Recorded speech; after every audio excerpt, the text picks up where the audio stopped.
Yeah.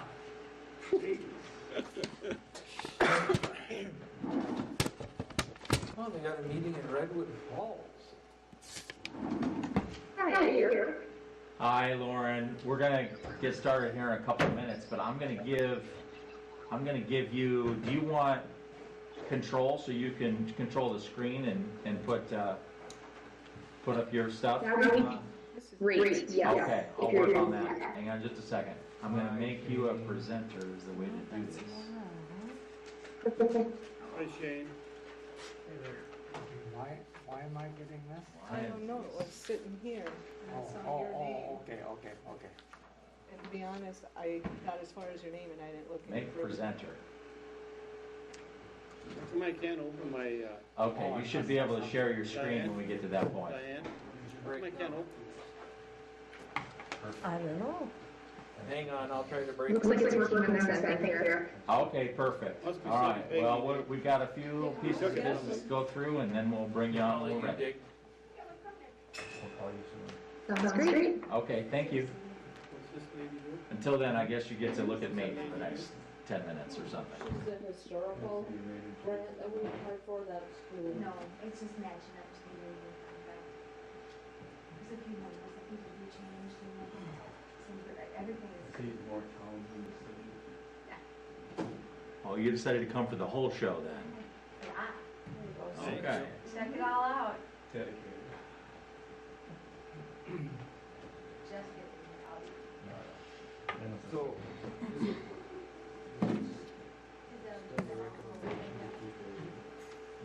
So Lauren, just to let you know that we televise our meetings too, so everybody in town that wants to see this will see this too, just so you know. So I think maybe she knows. You, one more year. Shift gears and get in there? 'Cause you she's do got it. three and a half more years. No, hers is just a 2-year. Yeah, she was filling a 2-year partial term. How many terms has he been in? He was voted in for a 4-year. Yeah, Seth has a 4-year term. We gotta put up with me for a minute. 2 of the council members had a 2-year term. Ron and Dave have 2-year terms. And then Jerry is up because she's finishing her 4-year term. Well, Dave, you're the veteran on the council, now how many years have you been? Well, in year 5. And Jerry, you're in year 25. No, 3? 4, because I was on for 1 year as an appointee. No, but how long have you been now? Now, 3. 3. I have 1 year left. Are we live? Remember it. Okay. I have it written on my phone, my hard copy. Which I can go up for sure.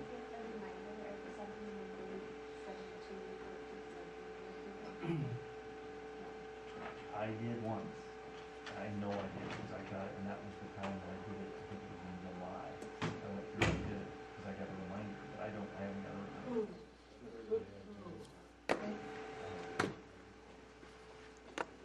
And are we ready?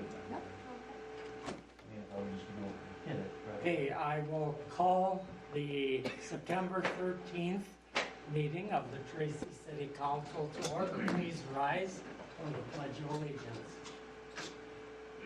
I pledge Allegiance to the flag of the United States of America and to the republic for which it stands, one nation, under God, indivisible, with liberty and justice for all. In the absence of our Pastor Thor or anyone that gives a regular invocation, I'd like us to just pause for a moment and reflect on those who lost their lives in the September 11th, 2001 attacks, terrorist attacks on America, and just to remember also how grateful we all are to live in the land of liberty in a country where we have a government of the people, by the people, and for the people. Thank you. Mayor, minister, and everybody else?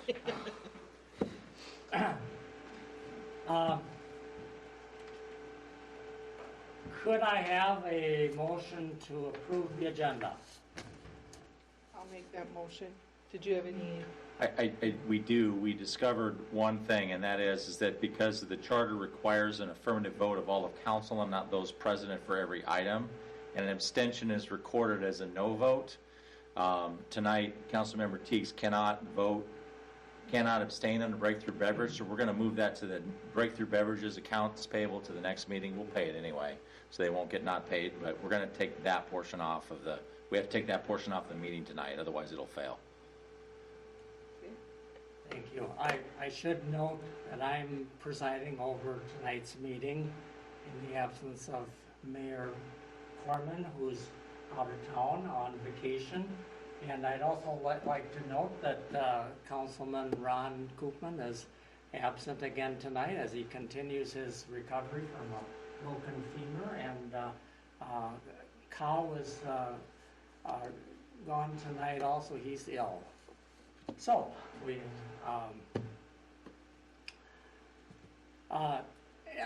motion to approve the agenda. As amended. I'll approve the agenda as amended. Second. Any further discussion? All in favor? Aye. Opposed? Okay, we got an approved agenda. Audience participation.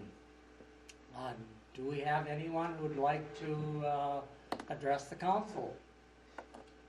Seeing no one, we will move on to the next item on the agenda, which is the consent calendar.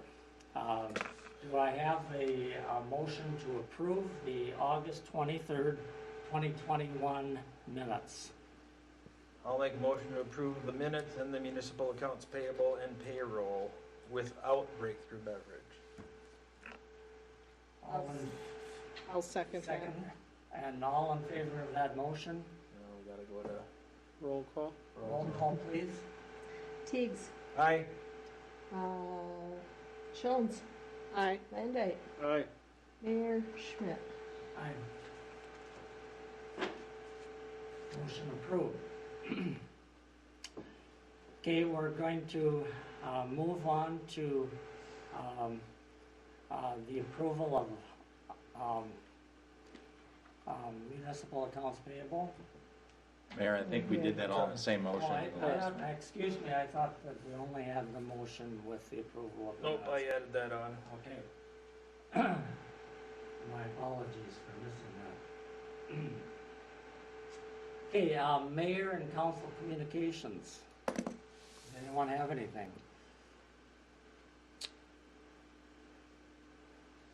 I would like to express a thank you to everyone who made our boxcar days celebration such a success. And you know, the old saying that it takes a village to raise a child, well, it takes a village to put on a community celebration like boxcar days. And I know there's many volunteers who made this a success. And thanks also to our own Public Works Department for all of the extra work that they had over the weekend, and of course police and fire department.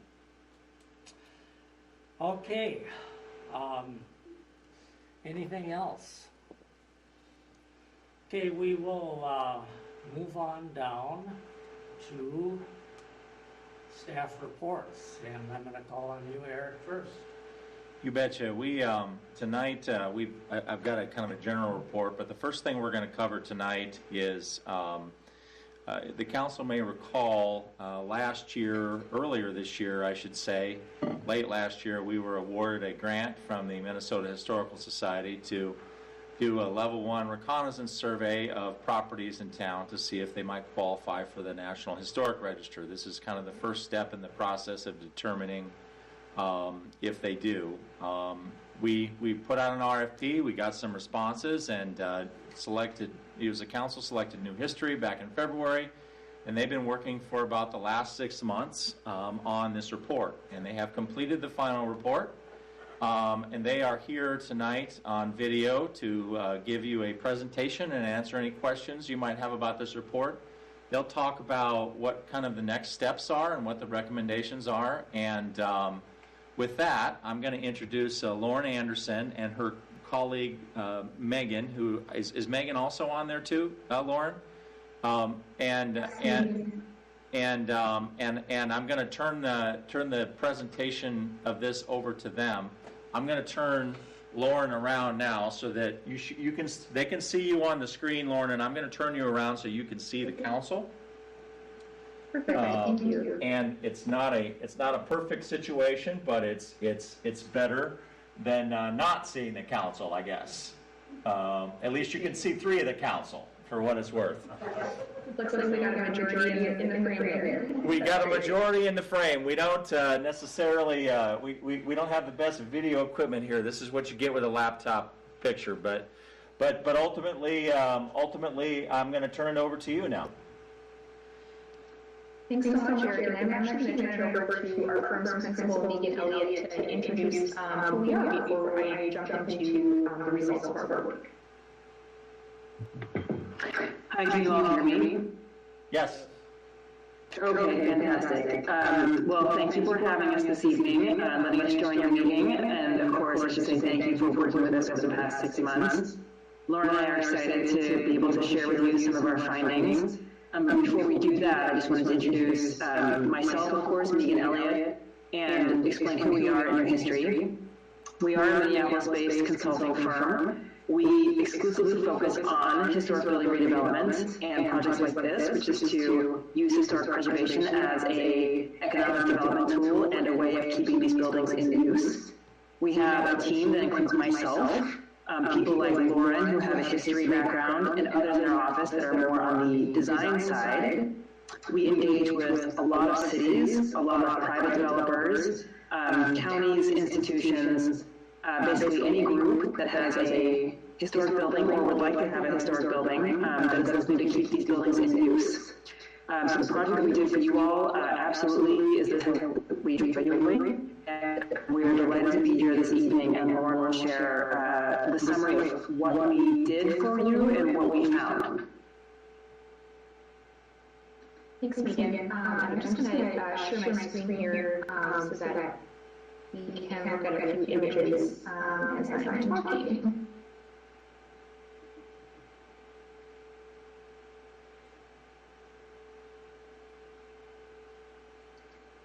Let's see, are you able to see my screen? I was able to see something, and then you maximized it, Lauren, and then now it's just black. Okay, let's try that again.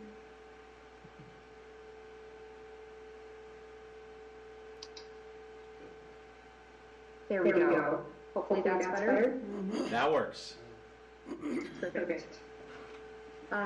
Well, again, council members, as you mentioned, my name is Lauren Anderson, and we are really excited to be with you tonight. I'm excited to share with you the results of our work on this phase 1 survey. Before I do that, I just want to say thank you specifically to Eric for all his help with this project, and Valerie Quist and Diane Campbell as well. We really enjoyed working with all 3 of you on this. So our goals for our just a few minutes of presenting here tonight are, first of all, to review what we were hired to do, then to share with you what we discovered, what our findings were, and then to provide some recommendations on next steps and kind of the opportunities and challenges that come with those next steps. Eric kind of provided a refresher for us on how we got to this point in this project, but as he mentioned, we were the city of Tracy was awarded a legacy grant back in November of 2020, and then we were retained this past spring to work with you all on the phase 1 architectural history survey that we received a grant for, and then we wrapped up our work this month on that project. And as Eric mentioned, phase 1 architectural history survey is basically the first step in a 3-step process of listing buildings on the National Register of Historic Places. So the goal of a phase one survey, which is often called a windshield survey or a reconnaissance level survey, you'll hear a lot of names thrown out there, is to identify properties that should be studied further for their potential for listing on the National Register.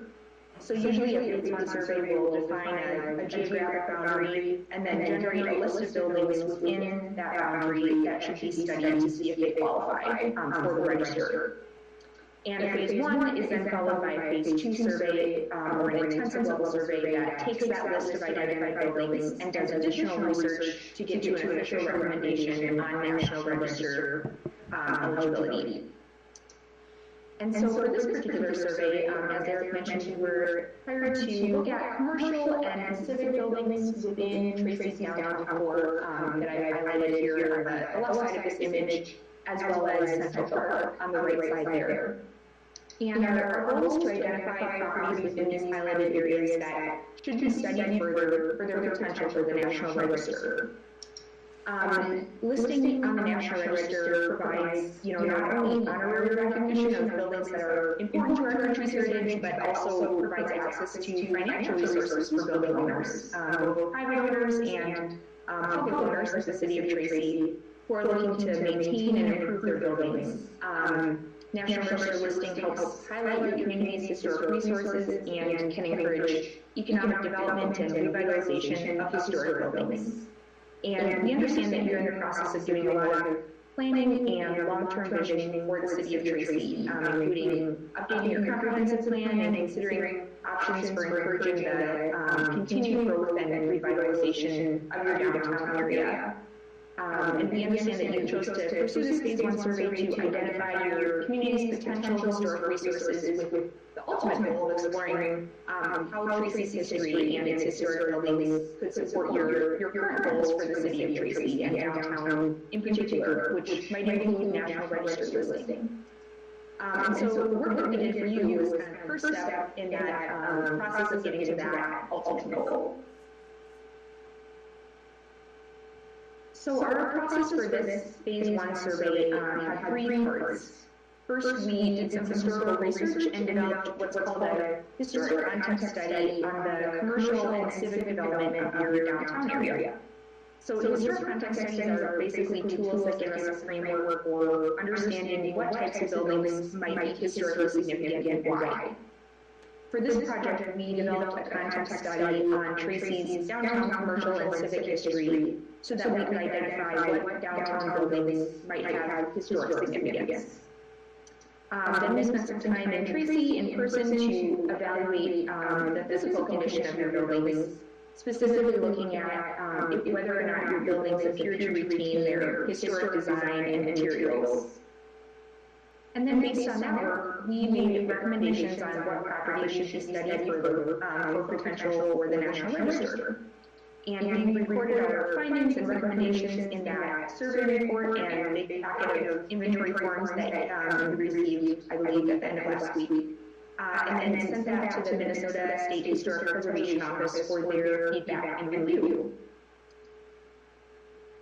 And based on this work, we identified one large group of buildings and two individual properties that we think should be studied further for their potential for the National Register. These include the municipal building at Armory, your city hall there on the left-hand side, the Tracy's Central Park, in particular the band shell in Central Park, and then 28 buildings in downtown Tracy that we have called the potential Tracy Commercial Historic District. So this phase one survey work that's now complete positions you to move ahead with a phase two intensive level survey of that potential historic district and those two individual properties. Now I'd like to use the rest of my time to talk more about the opportunities and the potential challenges you have as you consider moving forward with phase two surveys for these that group of buildings and these two individual properties. And I'd like to focus specifically on your downtown historic district. So the potential district that we identified includes 28 buildings that were built between 1883 and 1960 along 3rd Street. So as you can see on the map here, this includes the block along 3rd Street from South Street up until Morgan, and then a few buildings north of Morgan on the east side of 3rd. A good number of these buildings were constructed by 1930, but almost half of them were actually built after 1930 during the 30s, 40s, and 50s. And even after new building construction stopped in your downtown area in 1960, a lot of buildings continued to see facade improvements and other updates through the 1960s. And this is really a unique aspect of your town. In many other places, new construction really stopped during the Great Depression and World War II in the 30s and 40s. So it's kind of remarkable that Tracy continued to see that downtown investment during those decades. And then even in the 50s, a lot of small towns, suffered from the impact of freeways and shopping center development and farm consolidation in more rural areas. So it's also unique that Tracy continued to be maintained and invested in during the 50s and into the 60s as well. And as you look ahead to the next step of a phase 2 intensive level survey of your downtown, this uniqueness is definitely something that we want to highlight, and it's an opportunity. And it also may be a challenge to ultimately getting all 28 of these buildings listed on the National Register. And to explain what I mean, I'd like to take a minute just to talk a little bit more about what the National Register is and the criteria that properties need to meet to be eligible for the National Register. So the National Register of Historic Places is the official list of our nation's historic places that have been deemed worthy of preservation. And the register was created back in 1966 by the National Historic Preservation Act. Listing of properties on the register is controlled by state historic preservation offices in each state, including Minnesota, and ultimately by the National Park Service. And although it's called the National Register, properties don't need to have national importance in order to be listed. They can, properties can be significant at the local, the regional, or the state levels as well.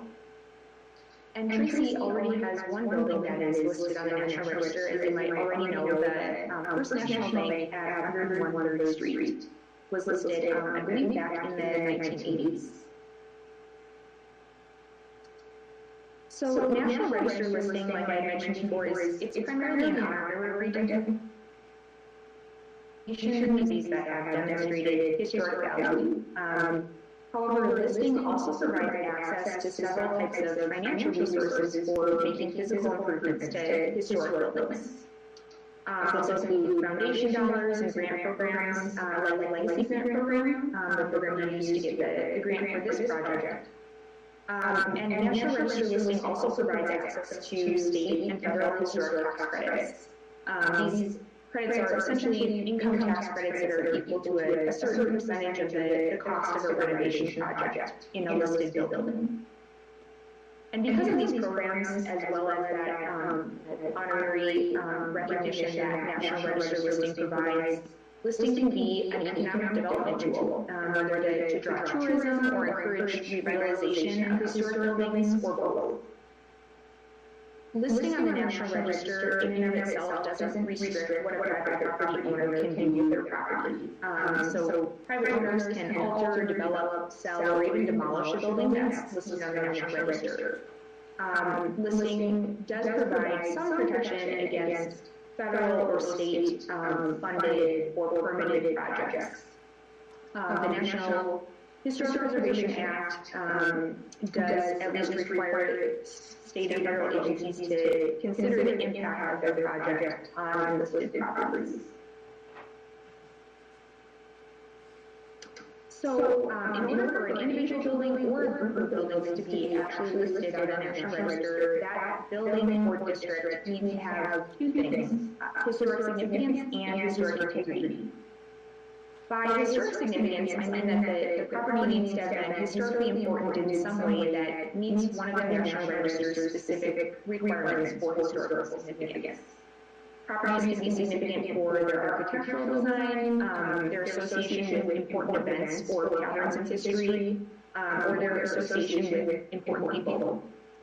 And in Tracy's case, your downtown is likely significant for its representation of Tracy's commercial development, since those buildings were really the commercial heart of Tracy for decades.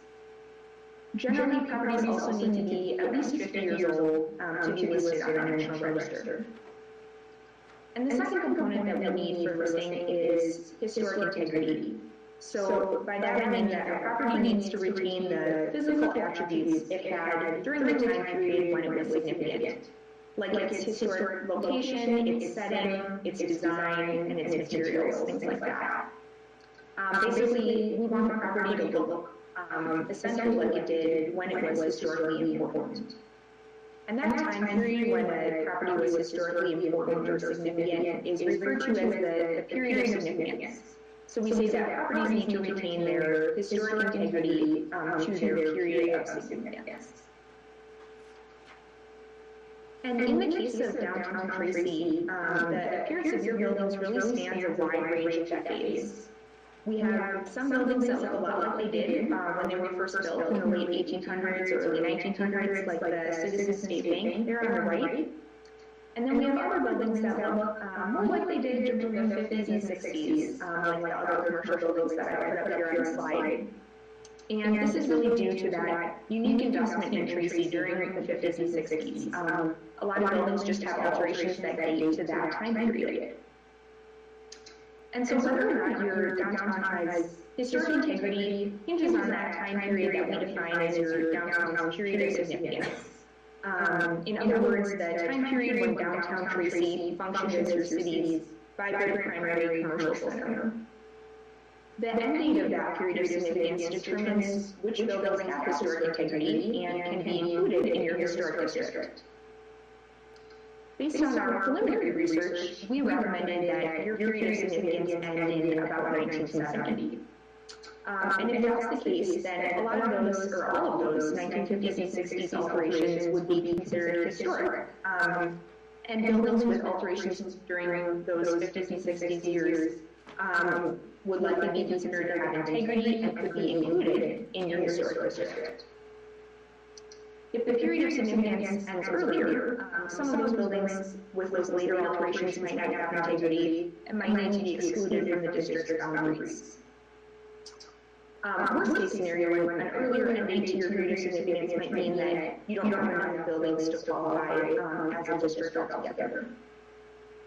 And this point of historic integrity and period of significance was the primary piece of feedback that we received from our State Historic Preservation Office when they reviewed our survey report. It's more unusual for a period of significance for a downtown historic district like this to extend through 1970. And our State Historic Preservation Office, or SHPO as it's called, needs more information to know whether they'll allow this end date. And the SHPO recommended that you proceed with a Phase 2 survey to really flesh out that exact period of significance.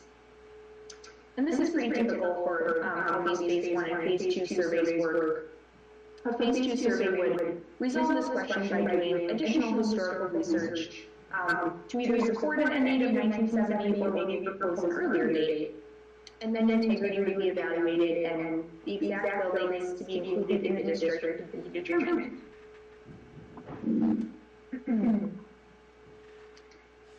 So to summarize our recommendations for next steps, we'd highly recommend doing a Phase 2 survey of your downtown commercial historic district. And we'd also recommend doing an intensive level study of 2 individual properties, your municipal building at Armory and the band shell at Central Park, both of which appear to have national register potential on their own individually. Excuse me. I'm just going to grab some water real quick. The Legacy Grant Program really remains a great option for funding this next phase of survey work. The Grants Office loves to award grants to applicants who have successfully completed past projects like yourselves and are looking to move forward with logical next steps. Thank you so much for your time tonight, and now I would love to open it up to questions from Megan and I. Lauren, so the old Hollywood building and the old liquor store building were excluded from consideration because they've been altered too much from their original status. Is that correct? That's correct. Yep, that's an accurate summary. Unfortunately, those two buildings have seen a little too much change, a little too recently in the recent past to be included in the boundaries of the historic district. Okay. I was curious, is there any reason why the survey area didn't extend a little further east on Morgan Street to the old Hemmingson automobile building? Yeah, the grant application covered a specific number of properties. And then if I remember correctly, I think we had estimated about 25 to 30 properties, and we ended up including, I think, about 38. And we worked with Eric to draw those lines in an area that focused on your commercial district, and excluded some of the more kind of industrial-related purposes, like auto garage, or you have a very cool factory building that's the northwest side of town. So the focus of this survey, according to the grant, is really your commercial and civic buildings. And so that's why the lines were drawn where they were. I was just thinking that the Hemmingson building, that's one of our most distinctive downtown buildings. I thought it probably should have been included, and also the old Donaldson lumber building, which is just south of. I think that one was included. It is? Yes. Yes, I was going to say that one we did look at as well. Just in talking with Eric, he mentioned that's something that you wanted to evaluate too. So even though that was more of an industrial purpose, we, I think we called it the Hayes Lucas lumber building in the survey report. Yeah, that'd be accurate. Okay. Did I get it correct? The main financial advantage to the property owner, if they got the historic designation, would be the tax credit. Is that correct? Would that be the main? That is one. Yeah, that is definitely a significant financial tool for building owners, especially owners who are using their building for profit purposes, income producing purposes. There are a lot of legacy grant funds available for, I would say, geared more towards nonprofit owners of historic buildings. And so there's definitely a significant amount of grant funding and foundation that National Register listed properties. Council members, other questions? For the phase 2 part of it, is that like coming down and going through each individual building to verify what still fits in the historical building? You know, that's a great question. The phase 2 survey would continue to focus on just the building exterior, so we wouldn't need to access the interior. But it would primarily involve doing some additional research on each individual building, and then looking, like I mentioned, at that. So our phase 1 survey created a historic context that kind of gives us the framework for understanding downtown Tracy. Now this survey would be more focused on understanding the specific history of each building and then of downtown as a whole to really narrow in on a period of significance in the boundaries of the district. Does that answer your question? Yep. So does the original grant cover the phase 2 survey? That would need to be funded separately by a separate grant. Those are considered distinct project phases, so you usually apply for one grant at a time for each step. Do you mind if I jump in real quick and talk about that in terms of our thoughts since that came up? So we've had some conversations with New History, and Val, librarian Val, and I have had some conversations.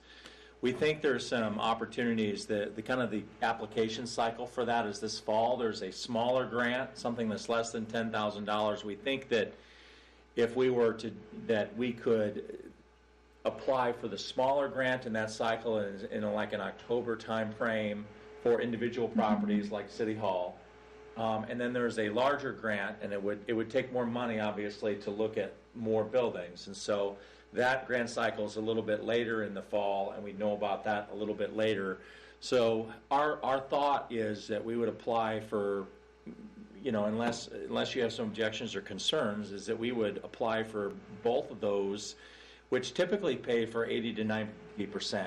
And so we're looking at something like $30,000 worth of grants. It might cost us $3,000, something like that, general fund, resources, which is, a relatively small amount.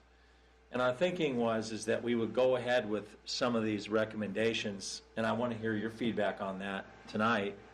Ultimately, we'd like New History to continue on the project because I think they've done a really fantastic job as well, and we think we would like to continue to work with them on this project.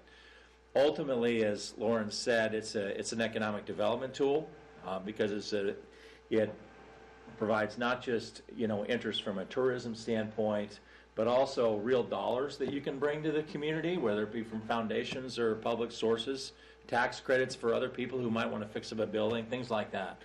So that's kind of what our thought is. We would have to fund that, but it's a relatively small amount, for us. That's easily found in our budget. Lauren, where would a building like the old Tracy Nursing Home it's on 2nd Street in Emory, originally a hospital, where would that fit into future evaluations? Or would it? Yeah, that's a good question. We actually just, we did look at that building briefly while we were in town, even though that was kind of outside the scope of this project, just because it was another building that came up, and as you're walking by, you wonder, what did that used to be? And then you're talking about the building across from the park, right? Right.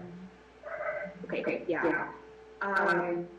And that, because that hasn't been officially evaluated as part of a phase 1 evaluation, you could either include it in a future phase 1 survey of more of your town, or you could do a jump to the intensive level individual evaluation of that building if you wanted to consider its National Register eligibility.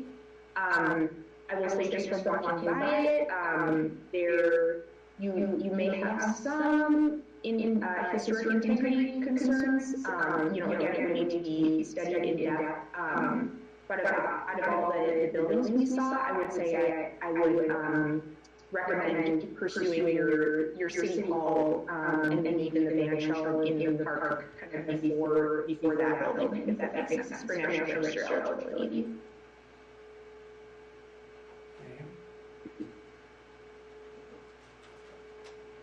Any other comments from the council? Answered nice though. So what are we looking at for a time frame? You're saying October would be for that smaller grant? Yeah, so we would apply for, some of the smaller grant for City Hall in an October time frame. A little bit later on in the fall, we would also apply for the district intensive, level 2 survey as well. Those are two different pots of money, and it would be considered separately. That was one of my concerns is, well, what if they decide to give us one or the other? But it's two separate pots of money. And we think we got a good shot, as Lauren said, that they like to continue with these projects as they've already given us money before. We would know about those awards by maybe as early as the end of the year, for sure by the beginning of the year, of the new year, and then we would basically be doing a similar kind of process we did with this one, where we would start, most likely in the spring, and then have some idea if we could submit for a National Register designation by next summer. Is that a fair statement, Lauren, if we just kept moving along with it sometime in the summer and the fall? Yeah, I'd say if we're using the small grants, of which the next application cycle is this fall, then that sounds like a fair timing estimate. Yep. how long, I do have a question for you, Lauren, that I don't know. How long does it typically take for the State Historic Preservation Office to evaluate designation for the register? That's a great question. To get a property listed, you would need to go through the formal nomination process, which for a grant-funded nomination would follow the same 30-day review times we've been looking at, Eric. So they would take 30 days to review an initial draft and then a final draft of the nomination. If you're not using grant money, that review time is 2 months instead, about 60 days. And usually they review a first draft and then they suggest some revisions and then ask you to submit a final, just like how the grant program works. The time involved really comes after that. The nomination then needs to be heard by our state review board, which meets quarterly, 4 times a year, and the deadlines for submitting nominations are well in advance of each meeting. So the timing kind of depends on when you, what state review board meeting you can hit. But assuming, let's say you finish the nomination itself in 4 months and then add another several months for state review board review, then the nomination gets forwarded to the National Park Service, and they usually take a couple of months to officially list the building on the National Register.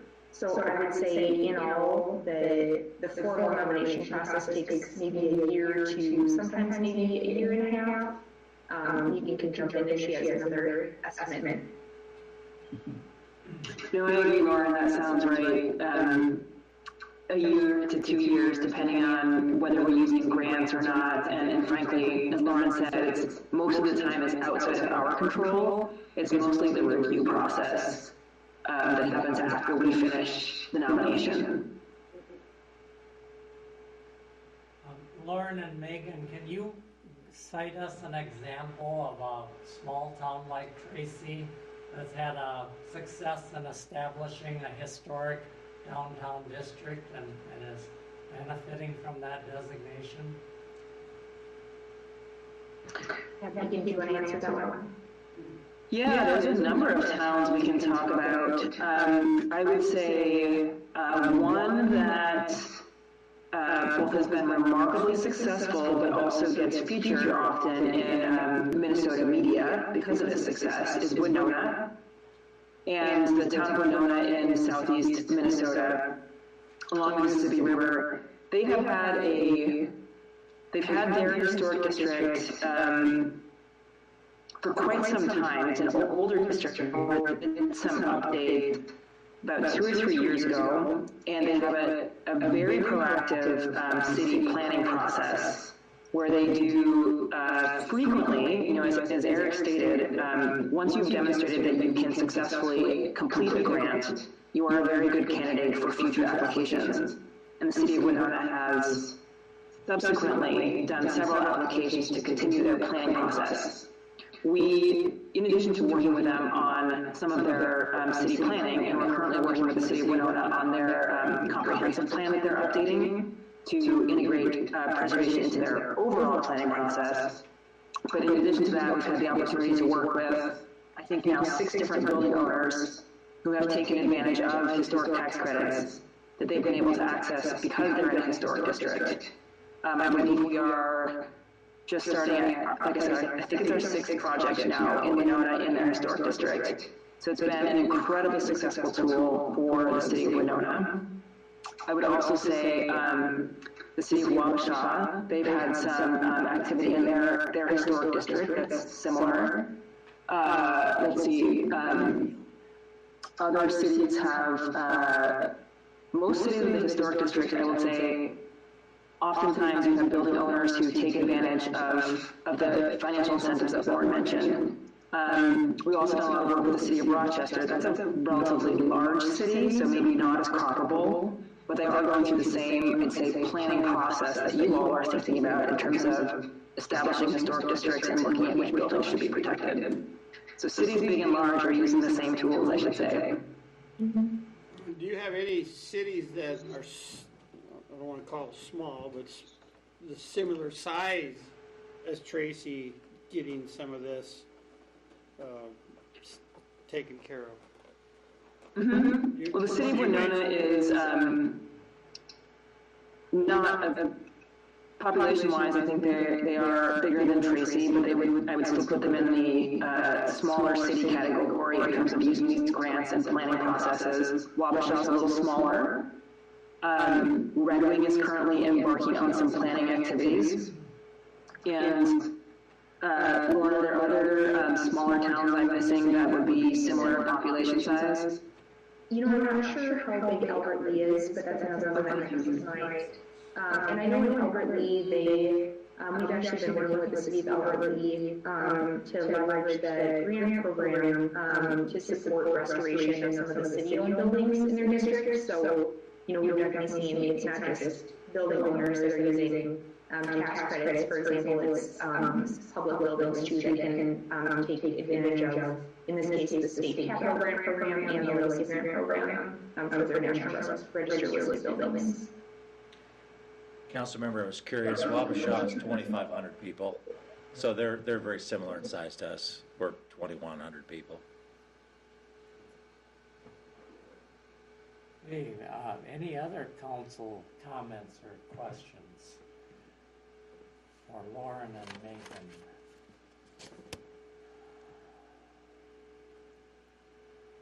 Eric, is there a process now? We just got this report. Does the council, well, obviously we're going to review this, but is there a point where we have to act to accept this as part of our first grant? We don't need to have a formal action to accept it. No.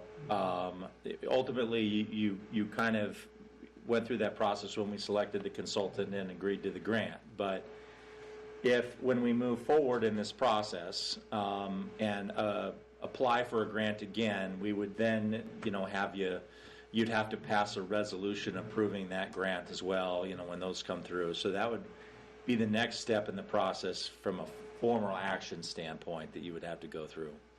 Any grants that we apply and get for. Right.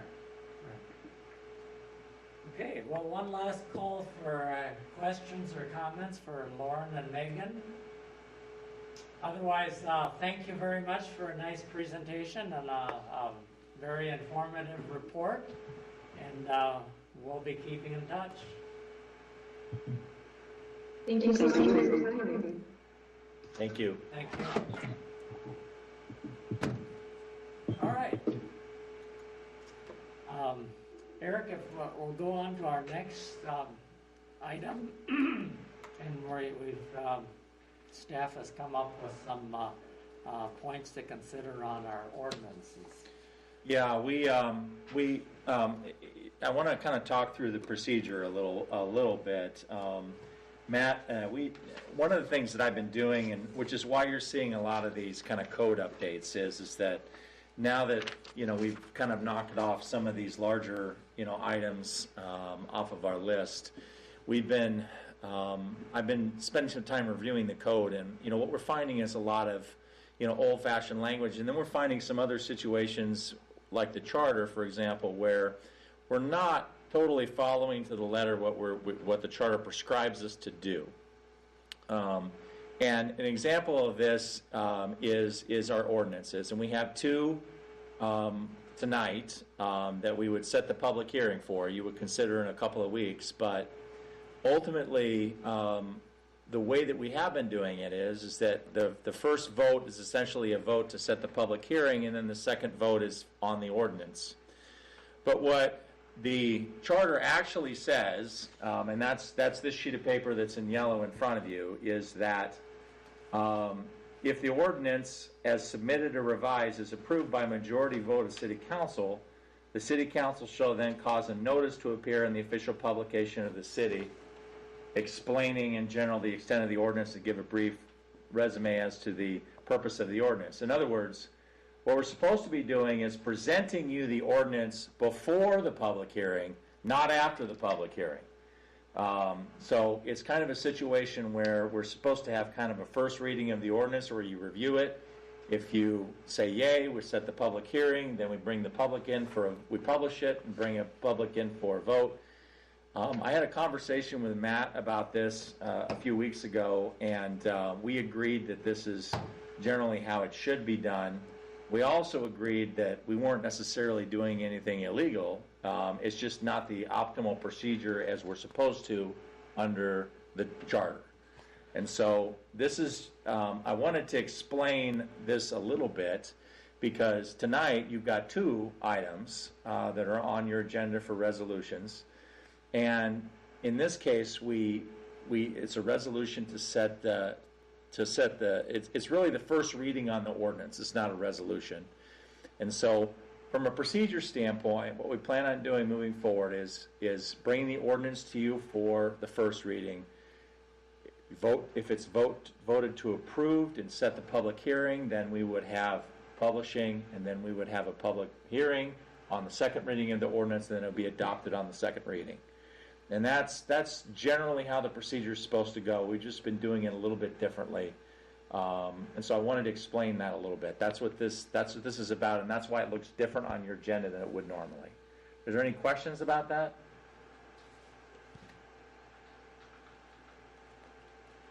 Still have two votes. That hasn't really changed at the end of the day. So that's that. The only other thing generally in my staff report is that I did put the information in your packet in terms of the council work plan. But I did want to show, and I don't know if you want to show on the screen. I'm going to have kind of give the city council and the public a little bit of a tour because we, as you know, we launched our new website this last week, which you can see here, which is tracymn.org. And I just want to point out a few things to this website because it's got a lot of additional functionality and different things on here that we didn't have on our previous website. And we tried to make it more simple too. And so on the navigation, it's all at the top, and you really only have, 4 things on here. You've got, your government, which is boards and commissions and information about your charter, your city council, agendas and minutes and things like that. City departments, of which we have 7 city departments, and each one of them has a little description about what they do. And then city services, and I'm just going to scroll down here, but what city services are all the things that we do. So this is what makes up the government, this is how we're organized, this is what we do, and there's a lot of services that we provide for a community of our size. And then the last one is a button that is all about the community. So things like Boxcar Days and the Chamber and Wheels Across the Prairie Museum, etc. So there's some information about community resources on there as well. So I'll show, and then the home page is going to have some quick links on it, some other information. But I'll show you some things that are new to the website that we didn't used to have. For example, under city projects, oh, gee, I wonder what's happening with that street project. Well, we put the street project up here, and we have a little bit of information about what it is, the newsletters that we send out to everybody that they can access online, a little bit of information about what the current status is. This is a presentation that Kyle gave you back on June 21st about the status of the project. And so the idea is that then people can, go to a place and find out about it, and this is the kind of stuff that, we haven't previously, had on our website. Other things, for example, that you would find that might be useful is I put an informational page on here about the Community Center Work Group. Yes, I stole your picture, Pear. And that's some information about what's going on. I know the community cares about that, and so if the committee members want to see what's going on, or if the citizens want to see what's going on, they can, go directly to this information. Other things like Broad Acres. This is a marketing tool now for Jeff. You can see pictures of it. You've got the lots for sale. You can click on those links, and that'll go to the real estate agents that's selling them and some things like that. And so our hope is on all the functionality that was there before. So like if you want to pay your bill, and you can click on pay, and then that'll take you to the location that allows you to pay your water bill, for example. So all that same functionality is still there, but we tried to add more information about what's happening in the community and make it a little more clear about how to get it. And so if for your information as well as the citizens' information, you might want to go check out our website and see what's going on. The last thing I'm going to point out is just under government, we've got our agendas and minutes, which is going to look a little bit different than it did before, but this is where you would access the meeting agenda for tonight. You've got our city council meeting Monday, September 13th, and click on this and it'll take you to the agenda packet so you can see everything there. Eventually, as time goes on and we add more meetings on here, you'll be it'll be searchable, and you can find more easily what it is that you want to look for. So we're going to continue to update this and improve it, but ultimately it's a different look and feel, with the new brand and the new logo and everything else.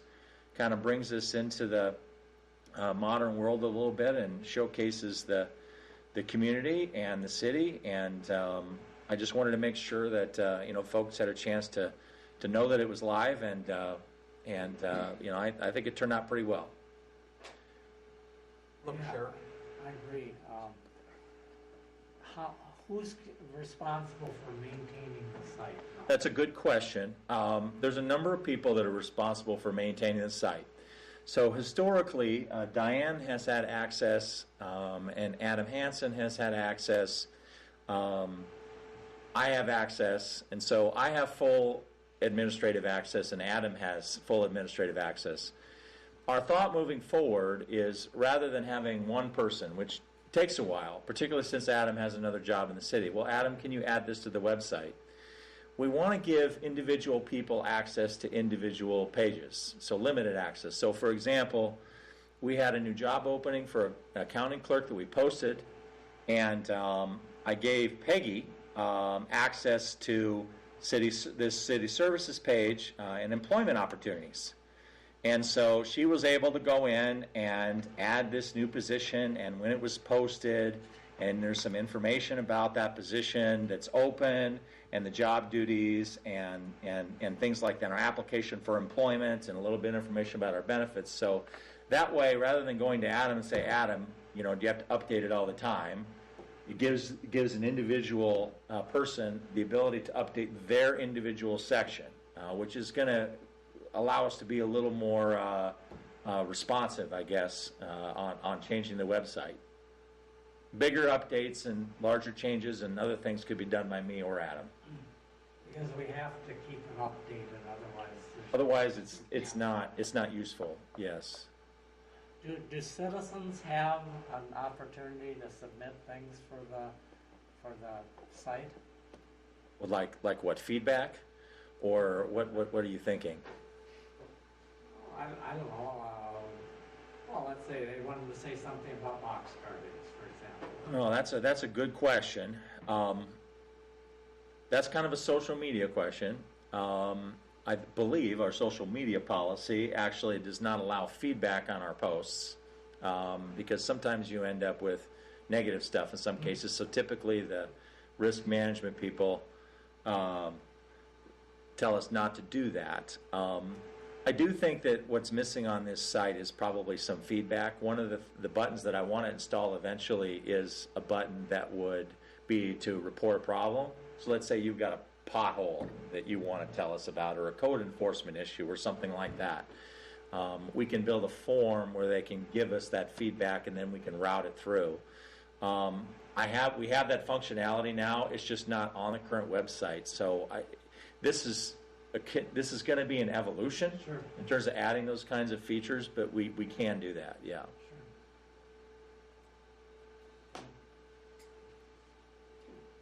When you would add something like that, those complaints or concerns, whatever, would go to a certain person.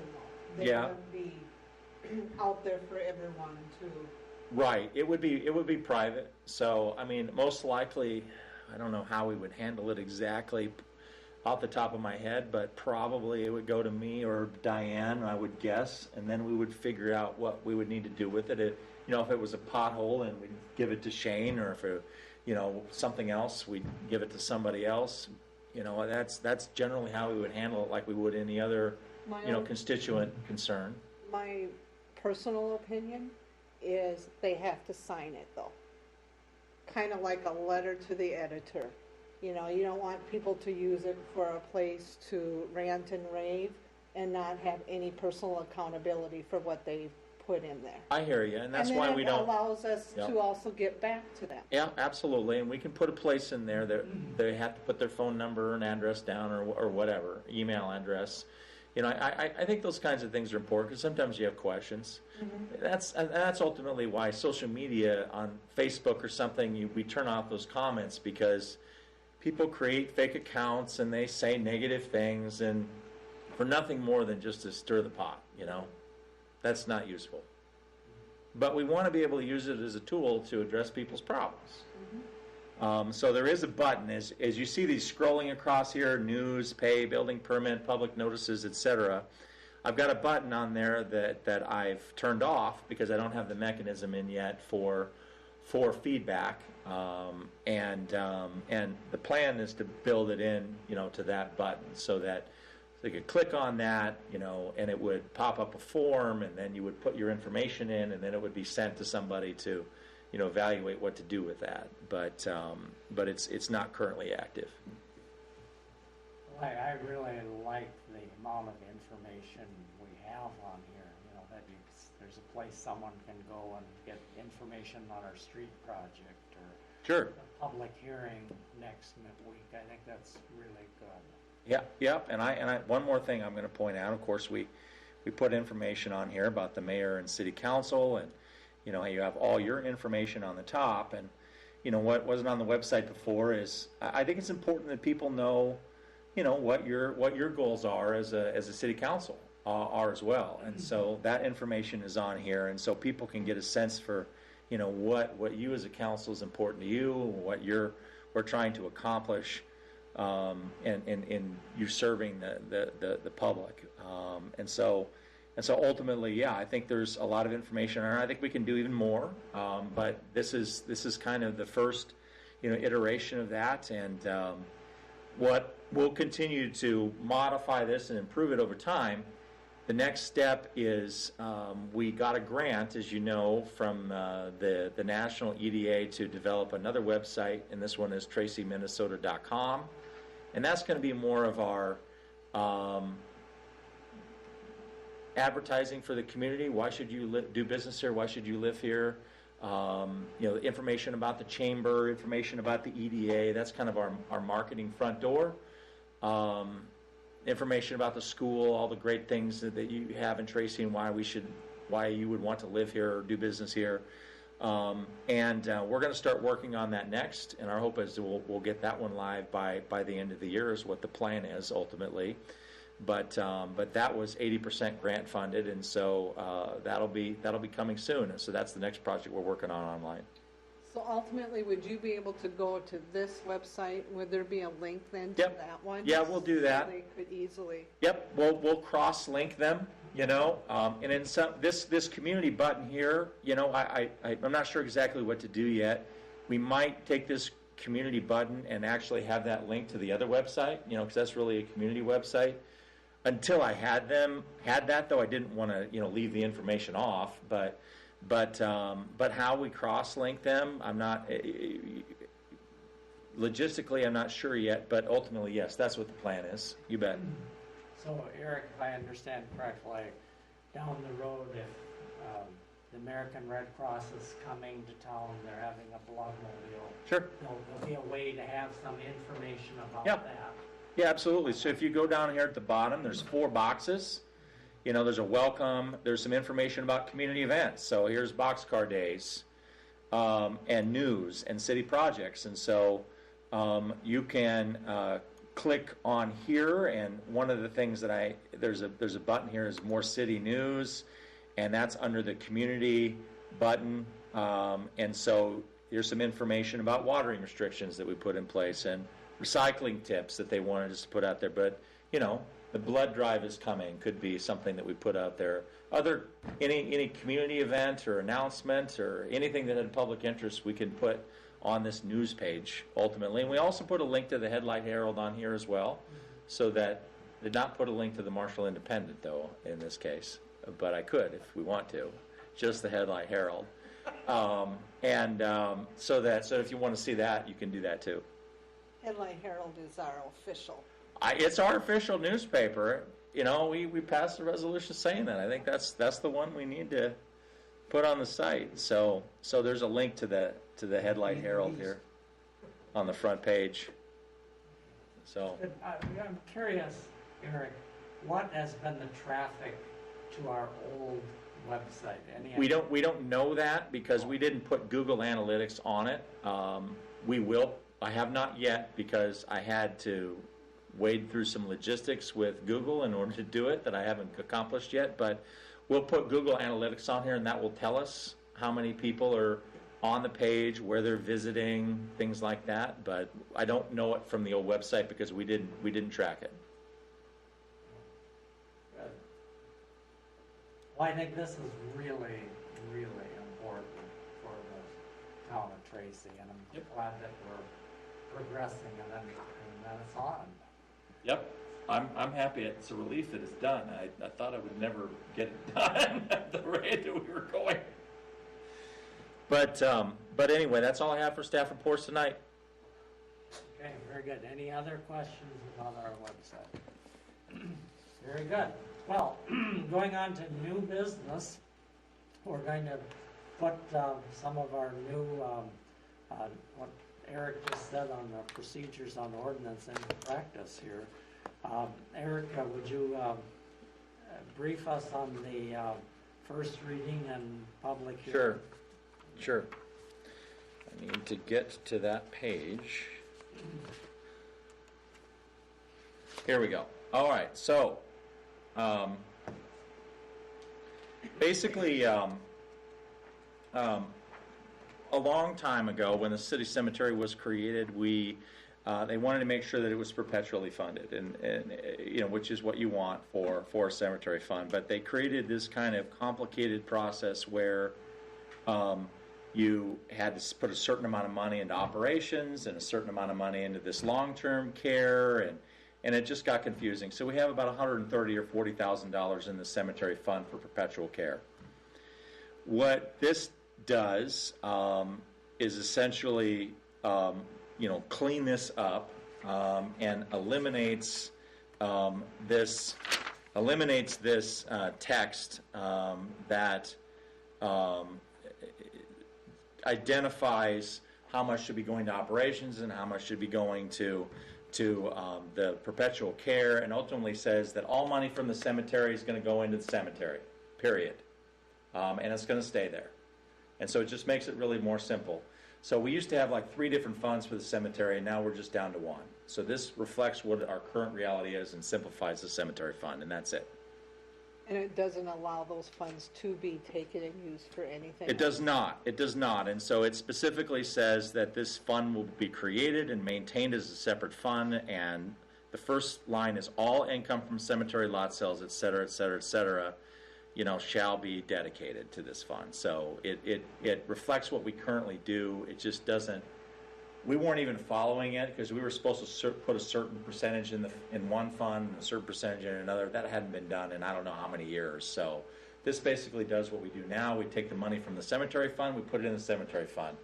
Money that we spend on the cemetery fund for mowing grass or maintenance and repairs and things like that come out of the cemetery fund, and that's the way it works. So our action tonight is for, in effect, a first reading of the ordinance. Yeah, your action tonight would be to move to approve first reading of ordinance 377 and set the public hearing for September 27th, right? Mm-hmm. Yep. At 7 p.m. for this one. I'll make that motion. Do we have a second? I'll second it. Thank you. Any further discussion? Do we have a roll call on that? Diane? Jones, Aye. Landite, Aye. Teagues, Aye. Mayor Schmidt. Aye. And now we move down to Resolution 2021-82 SP, State Companion Grant Agreement. Eric? would you- Yeah, this is actually pretty straightforward too. Basically, this is just a grant agreement, and if you would like Shane to talk about it, we have to agree to the grant agreement, and it's for runway and taxi rehabilitation. You want to talk about the project real quick, Shane?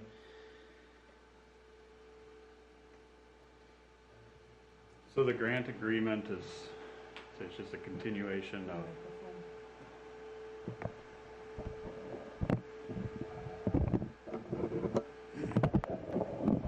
there you go.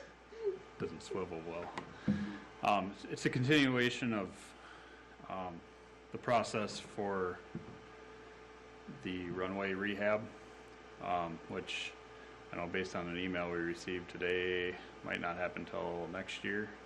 Just depending on the weather, I would assume on that, because I think September 15th is the cutoff for the state for weather reasons, for seal coating and then getting everything painted before it gets, I think 50 degrees is their limit. Doesn't look like it's going to be colder than that anytime soon, but by the end of the month it could be. So, What's that going to do for the Well- cracks in there that are causing troubles? well, something to think about. You know, if the state doesn't let them, there's not much we can do, but it would be something they would have to do right away in the spring. So we'd have to suffer one more winter through them, but say the main active season is through for the year, but for plowing it'd be nicer if it was smooth, but I guess it is what it is. We can only do so much for the grant to cover it is.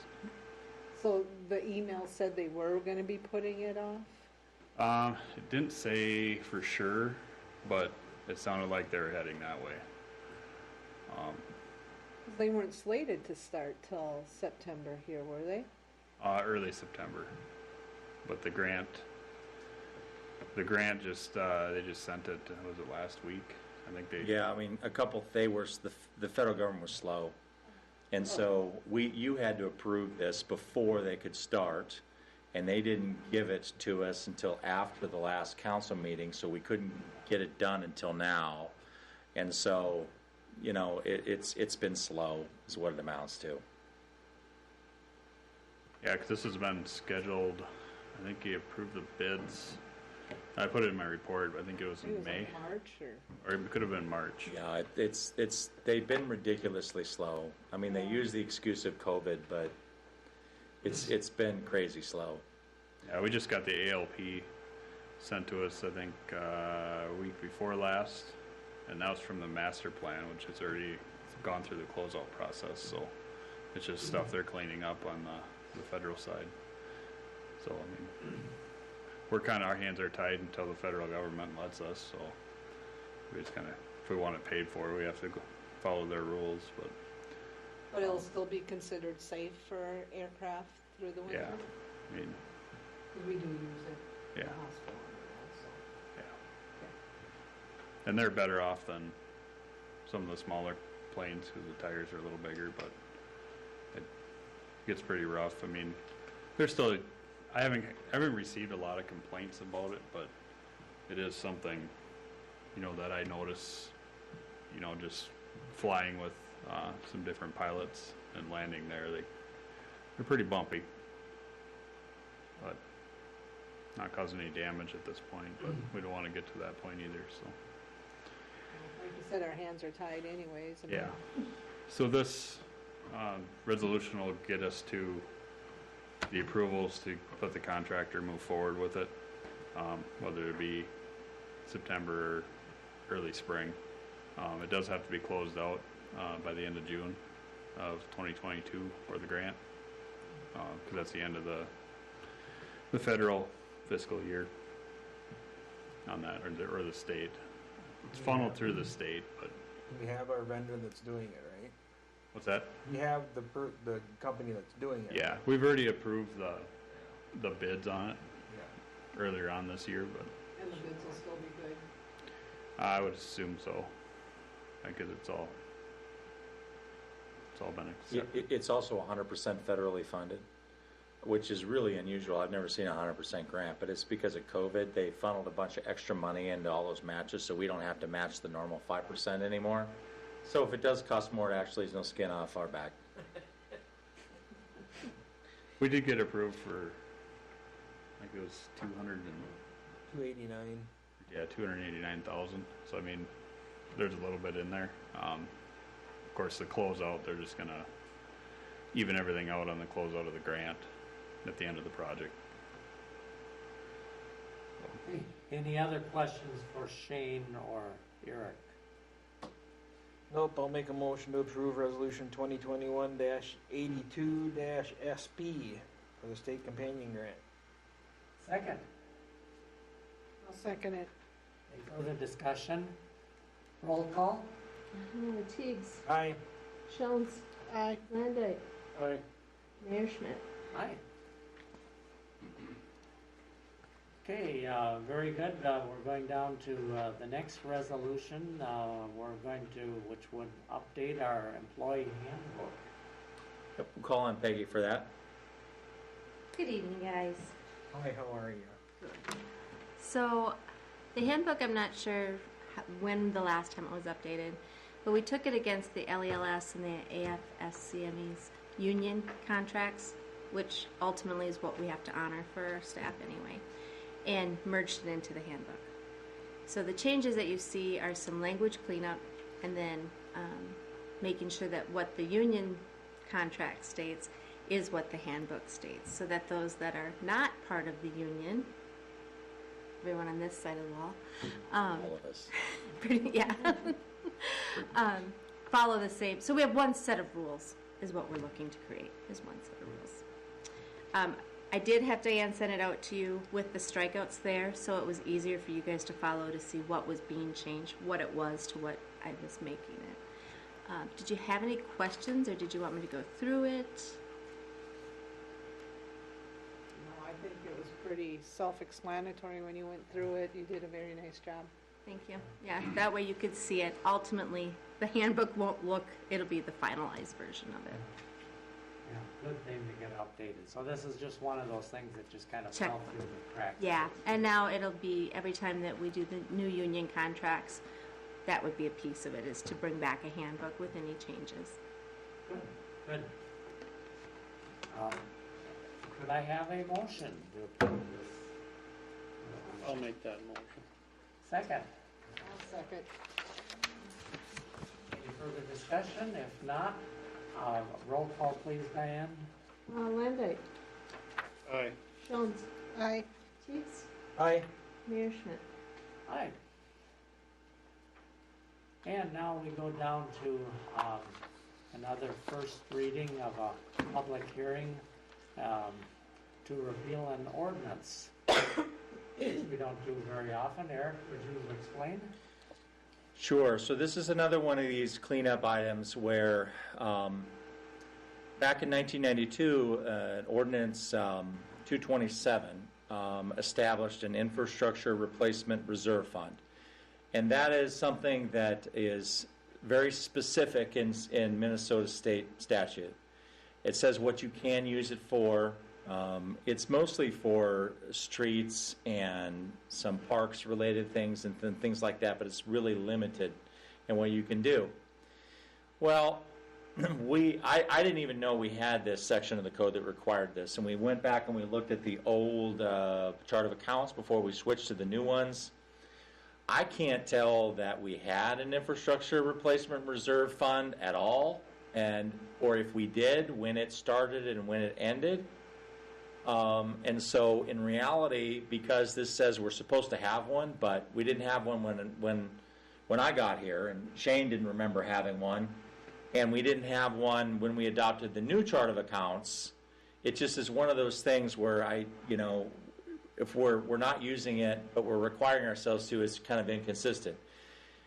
We do this anyway through our capital fund ultimately. And so in reality, we're doing it. We're just not calling it the infrastructure replacement reserve. And we wouldn't want to have just an infrastructure replacement reserve because it is so limited. So you can't put everything, every capital project in it. It would be only for certain things. And so it's a little narrow. It's not needed, and it's not harmful that it's going away, and it's not something we feel like we need. So would this, in actuality, have been like the fund, like for all the seal coating and stuff we did this year? That's what that fund would have essentially been. That's what that fund would have been for. Yes. But clearly we didn't have. Right. Since we took that out of the sewer fund, we clearly didn't have that fund. Right. But yes, that's what this fund would be for. Okay. Yep. I mean, ultimately, best practices would dictate that you should do that moving forward. You would take a certain amount of money and set it aside each year for new equipment, and set it aside each year for new, repairs for streets or whatever. And we ought to be doing that moving forward. Right now, we're just trying to catch up with the things that we didn't do that for, but we'll get there. So in other words, you're pretty certain that there isn't a coffee can back in the closet with some dollars. Well, let's hope there is. I wish there were. I'm pretty sure there isn't. Yeah. Okay, all right. So I'll make a motion to set the public hearing for the repeal of the ordinance on September 27th, 2021 at 6:45. A second. I'll second it. Hearing no further discussion, roll call, please. Schultz, Aye. Monday, Aye. Teigs, Aye. Mayor Schmidt. Aye. Our next resolution looks like a pay request on our infrastructure project. That's right, Mayor, and Shane has the next two, so I'll have him come up and talk about both of those. So this, like in the past, this pay app number 5 for the Phase 3A2 project. It's a progress payment. I think this one cuts off at the end of August. $786,069.82. I don't know if you have any questions. Are they still on pace for, when are they quitting this year? Let's put it that way. They are wrapping up their pipe work for the year, so now they're going to do street, curb, gutter, concrete. So they have to restore everything that they've tore up this year. Right. And I think they're leaving I think it's most of Roland Street and a block of 5th Street this year for next year. So What would you say, how was the progress? Good, slow? it's actually been pretty good because of the lack of rain we've got this year. But now it's starting to rain more, so it's going to slow them down a little bit. But I know they got a lot of concrete work done again last week, and it's nice to see 6th Street paved. Are they going to do a second coat of paving this year or not, like next No. year? They're going to leave just first lift on, and if there's any settlement over the winter, they can address it before they put the final on. So, which actually will help, because if there isn't any salvage, the warranty don't start until substantial completion, which will be next year. So we kind of got 2 years of warranty on everything that's happened this year. So Do we often have settling? not a lot, at least in the past. It's the first time I've worked with R&G, but everything's come back fine on the testing that's been done so far. So there's been some settling on some trenches and some of the areas where it's hard to pack up under some sidewalks. So they're gonna have a few areas where sidewalks have to come out and not to replace them, but settled in all that rain we got. But it's good to see it now than when we get it all sodded and everything too. So The second lift of bituminous is scheduled for next spring. yep. So next year they'll actually do both lifts of whatever's tore up next year, and then the second lift from everything that happened this year. So And when will they be doing the sod? this fall yet. I want to say middle to end of September. It's kind of their plan. So kind of want to do it all at once.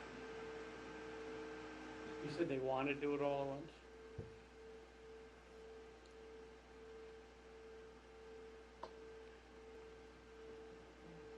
Well, Okay.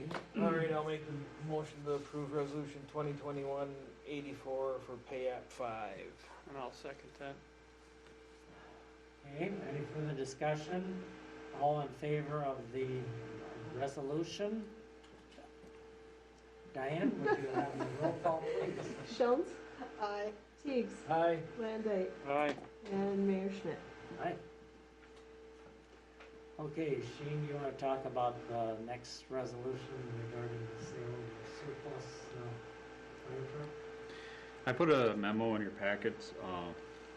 Say it's truck's been sitting behind the shop all summer, and it's at the fire hall. Part of last year, we were going to convert it into a snow hauling truck, but the cost of putting a hoist and a box on it exceeds what we want to spend on a snow truck. We can actually find a used grain truck cheaper and do the same thing, with a lot less time and efforts put in it too. So we decided before winter we should make that go away. So just want to put that out on. I'm not, I guess, partial to however you want to sell it. We can put it up for sale ourselves or put it on min bid like we have in the past. And min bid's usually the best and quickest, isn't it? I think you get more publicity through it. My question to that is, considering the shape that truck's in, aren't you better off investing a little bit more in it than going out and finding a grain truck that probably is going to have some issues down the road because it's got a lot of rough miles on it? Where this thing has been babied through life, basically. I mean, it's raced to a fire, but then it sits for however long. And I understand where you're saying you can do it for less money, but less money down the road, will you be able to do it for? Because the quality of what we have here, I mean, we basically got a new truck with low miles, low hours. You go out and find a grain truck, and it's going to have miles, hours, and abuse. Not that every farmer abuses them, but compared to what this truck's been through. I don't know where's your dollar cents? You said it's going to cost more. Is it 5,000 more, 1,000 more? That's the unknown that we don't know is what it's going to go for. You know, it could go for $2,500. It could go for 10 grand. You know, that's the part we don't know how the sale's going to come out. But you know, we talked about putting a reserve on it. That's an option. And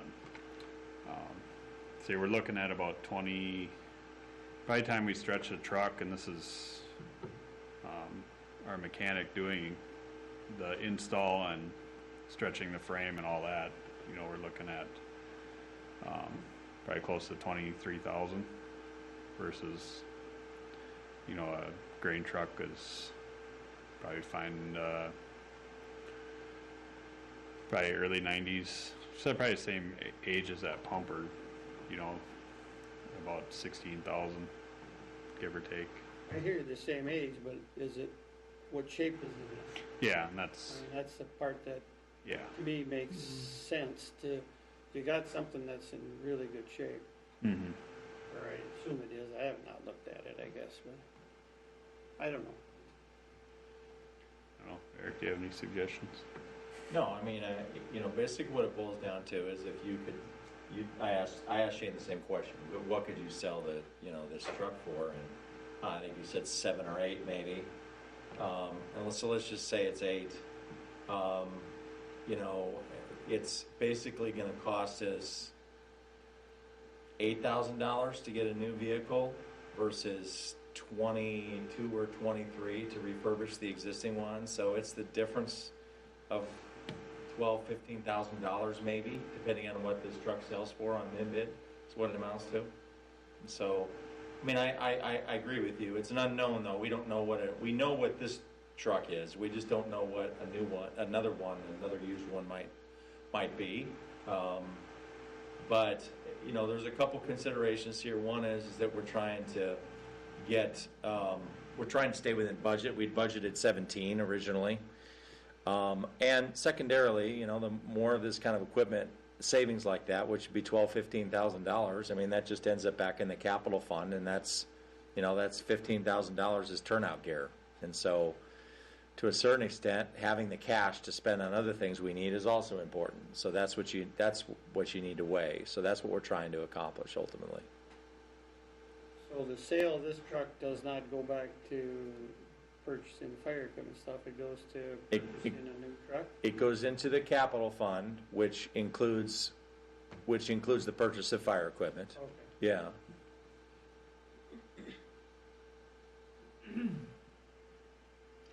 The other part of it, it's kind of hard.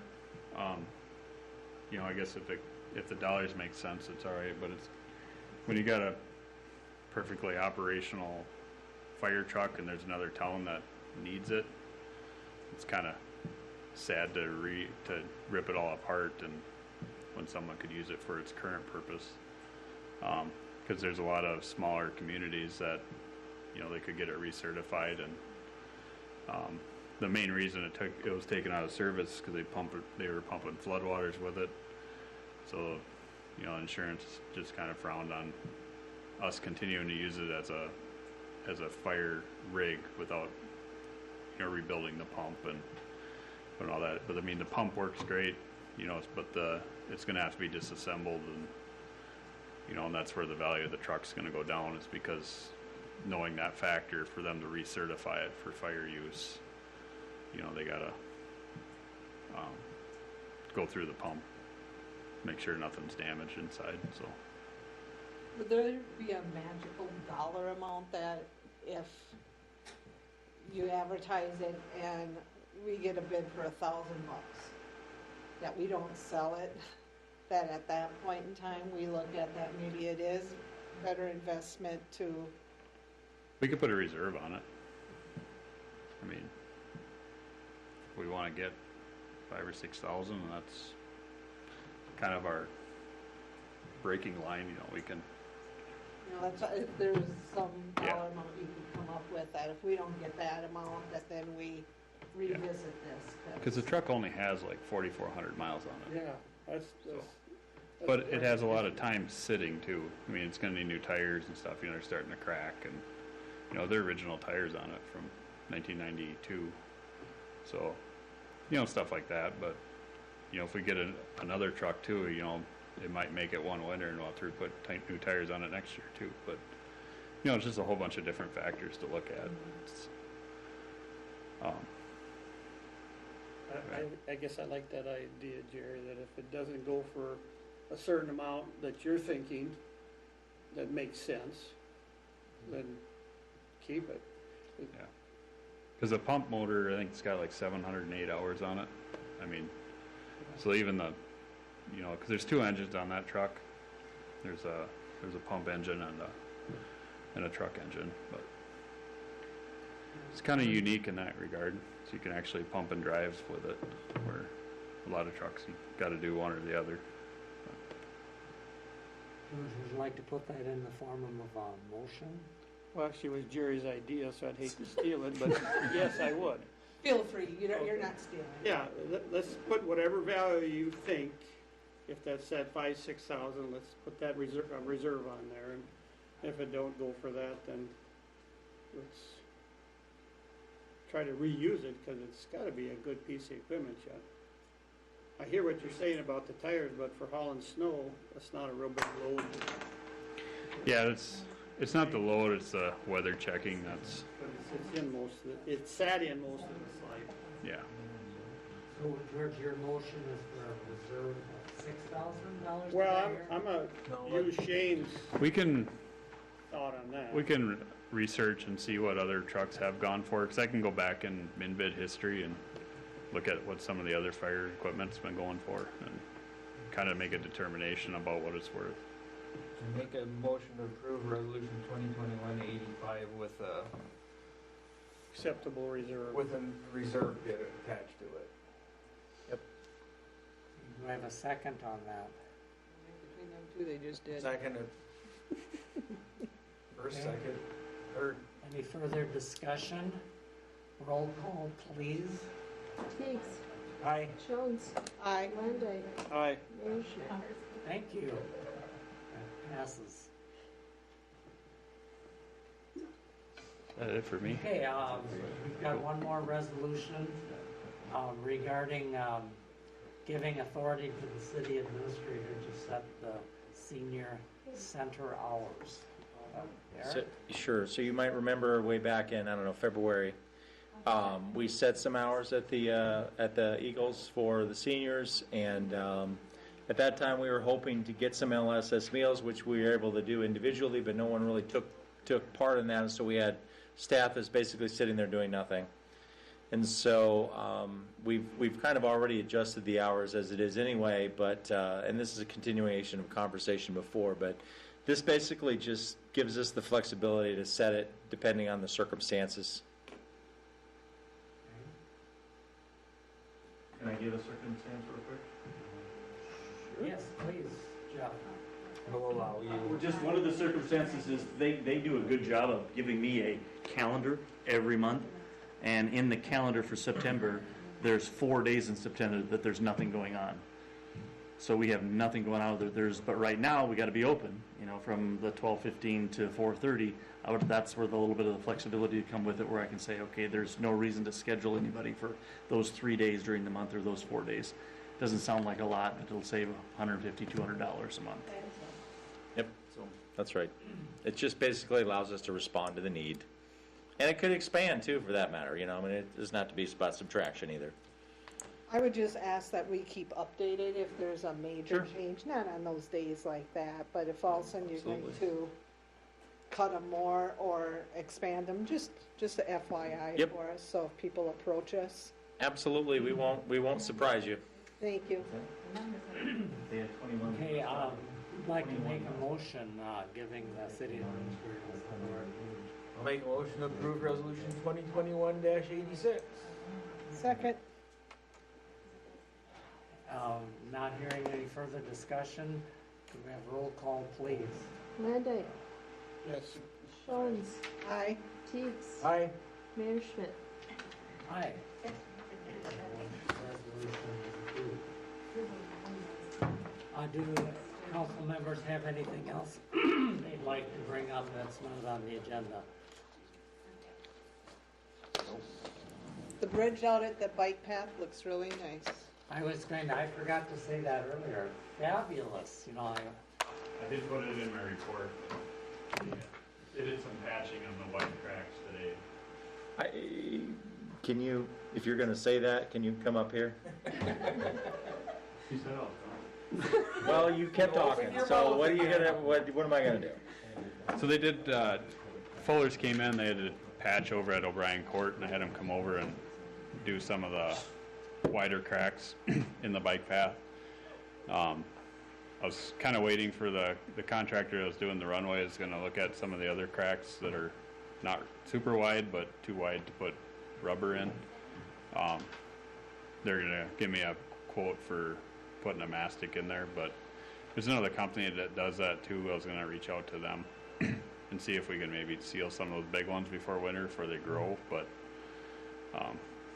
still kind of waiting to see how things pan out. But a lot of the bad ones, and we got rid of the speed bump over that other culvert in there for this year. We'll see if it comes back. I know it hadn't been a problem in past years. It just kind of grew, but it looked like there's two sections that shifted down the hill. It almost looked like because those cracks were getting wider, it was kind of piling all up at the bottom. So we patched those and patched the bottom one, so hopefully that'll maybe keep it from getting worse this winter, but we'll see how it does. But say nothing major, but just try to make it a little better. Well, it looks like the Minnehaha Parkway. It's nice. It's nice. All right, thanks. Also, I was happy to see that we got South Street striped here by the. Yeah, that happened last week, late last week. Looks much better. I didn't know where to drive. There were lines. True.